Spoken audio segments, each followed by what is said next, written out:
Hello，各位小伙伴，今天想跟大家聊一个名字，一个可能已经快要被我们遗忘，但又突然被推上风口浪尖的名字。凤姐最近网上炸开了锅，都在传她可能要被美国遣返回国了。看到她近况的照片，说实话，我心里真是五味杂陈。这个女人简直就是咱们中国互联网发展史上一个活生生的惊叹号。她的故事就像一部情节跌宕起伏的魔幻现实主义大片，让我们看到了流量这把双刃剑最锋利也最无情的一面。来，咱们先一起坐上时光机，回到10几年前那个互联网还略显青涩的年代。那时候还没有现在这么多精致的网红和主播，大家上网冲浪，图的就是一个真实和新奇。就在这时，凤姐如同一道惊雷划破长空，横空出世了。她是怎么火的呢？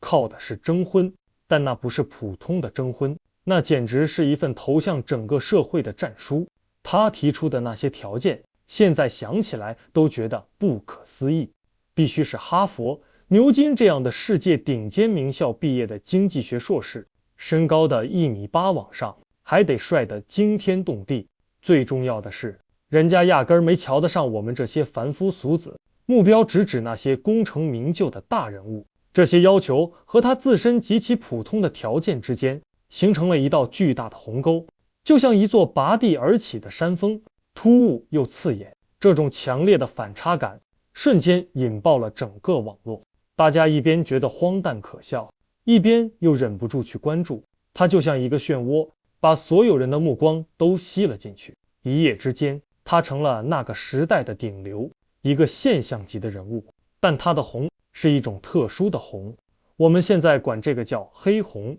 什么叫黑红？就是靠着争议、骂名和嘲讽来获取关注度。它就像一个靶子，稳稳地立在舆论广场的中央，吸引着四面八方射来的箭。人气是有了，可那人气就像泡沫，一触就破。随之而来的是铺天盖地的羞辱和谩骂，它成了人们茶余饭后的笑料，成了无数段子里的主角。为了不让这股热度消散，他就像一个走钢丝的演员，不断做出更危险、更出格的动作，发表更极端的言论，甚至开始在网上碰瓷各路明星，让自己身上的争议性越来越强。可这种靠着透支自己尊严换来的流量，并没有给他带来真正的尊重和机遇，反而让他陷入了一个恶性循环，越黑越红，越红越黑，最终被舆论的口水彻底淹没。也许是真的累了，厌倦了每天在无休止的网络暴力中挣扎，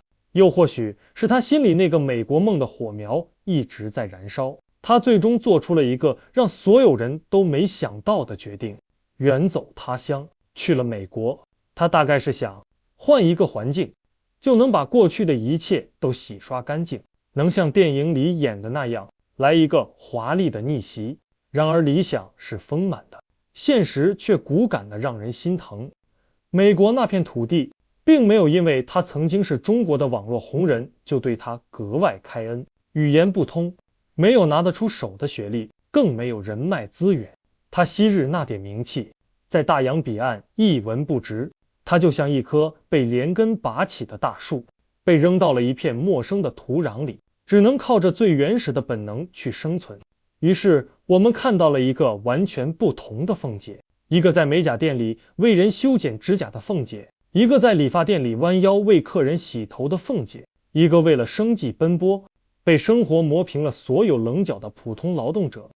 时间一晃就到了2025年，最近网上爆出的一张照片再次把他拉回了我们的视线。照片里的他快40岁了，面容有些浮肿，牙齿也掉了。他说自己没钱去补牙，那种从骨子里透出来的疲惫和艰辛，让人看了心里很不是滋味。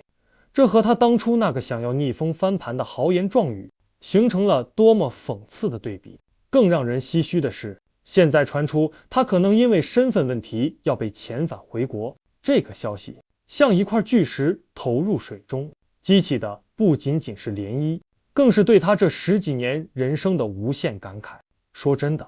凤姐的故事已经超越了一个普通网红八卦的范畴，它就像一面镜子，清清楚楚地照出了我们这个流量时代的疯狂与残酷，也照出了一个人在面对名利、理想和现实时的选择与代价。他曾经被流量的巨浪推上云端，也曾被这同一个巨浪狠狠地拍在沙滩上。他用自己的亲身经历为我们上演了一出关于梦想与幻灭的活剧。我们当初把它当成一个笑话，一个可以随意消费的符号，但我们有没有想过，这个符号背后也是一个曾经努力想改变自己命运，在一个不属于他的世界里拼命挣扎的活生生的人。或许等尘埃落定之后，我们再回头看这段往事，不应该只记得他那些雷人的话语和夸张的举动，也应该看到那个在时代洪流中被裹挟着前行，最终被冲刷得面目全非的小人物的身影。